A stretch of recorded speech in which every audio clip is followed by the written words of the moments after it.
patakas. Anhera ka.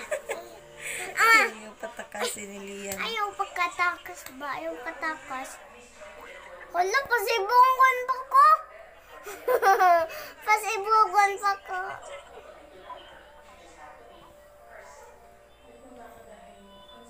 Sibugon gamay. O tara, sibugon. Na. Oh, mana. Wala lang. Taramay. Good morning kabayan, welcome back again. Yan, ang ganda talaga pag umaga dito sa bukid. Fresh na fresh yung hangin. Tsaka parang iba talaga yung feeling ng nasa bukid, yung paggising mo. Ang sarap sa pakiramdam. Ayan, punta muna kami sa palengke kasi bibili kami ng isda.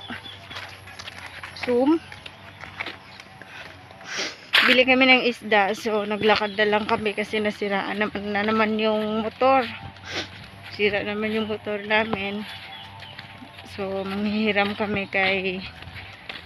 lang kami kay Camilo ng tricycle, tsaka sakto rin nagpunta dito si Manang para din siya makasakay kasi kumuha siya ng tabliya. May nag-order daw.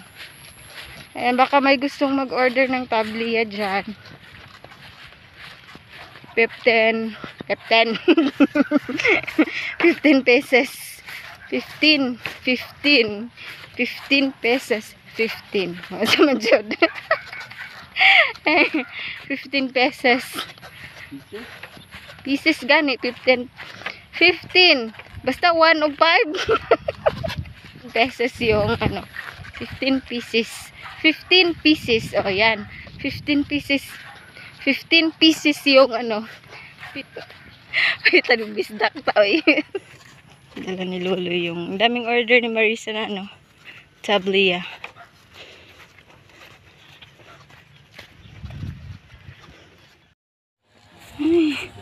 Sa wakas umabot na din tayo sa sa labas ng iskina.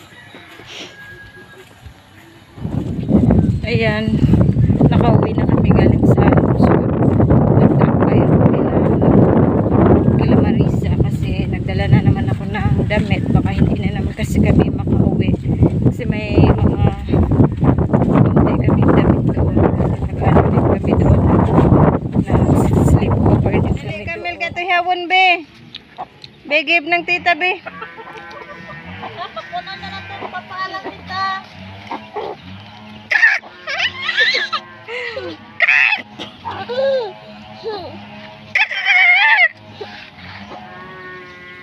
Haleluya sa Haleluya nagkiang. Haleluya nagkiang.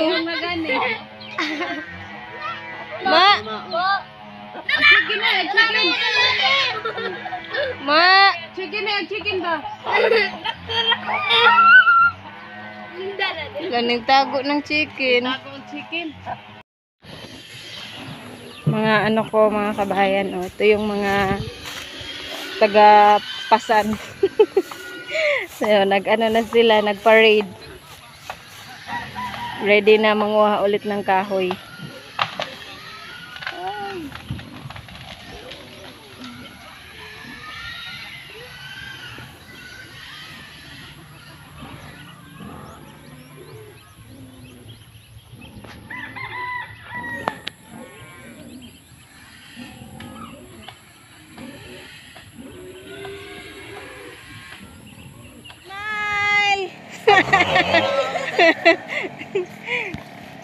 Awan day ni diri dapit, karon pa bang ko kaari diri?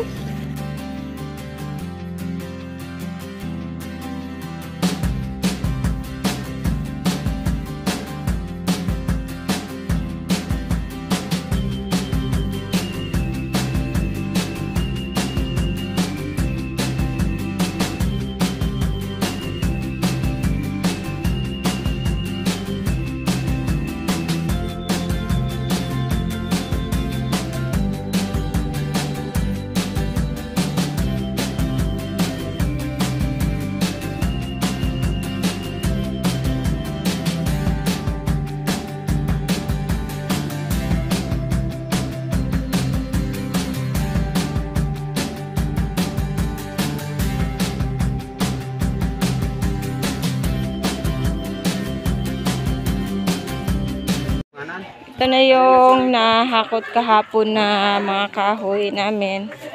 Ayan. So, kumpleto na siya. Thank you so much po, Tita Esther. Thank you so much talaga, Tita. Ayan, ito na yun. Sobrang dami. May ano kasi, may sumobra yung, nabali lagi ni. Di lagi nabali.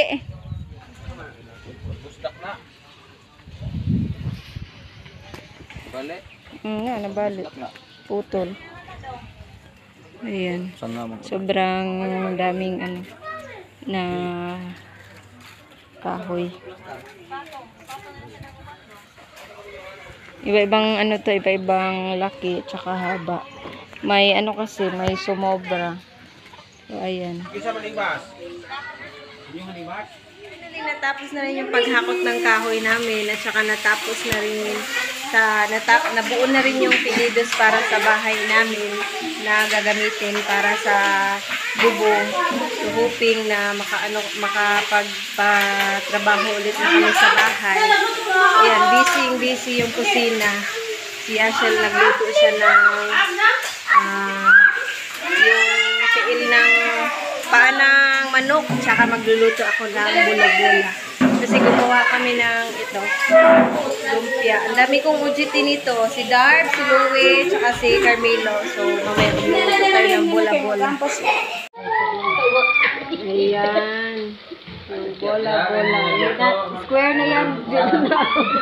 Hindi na bola-bola, square.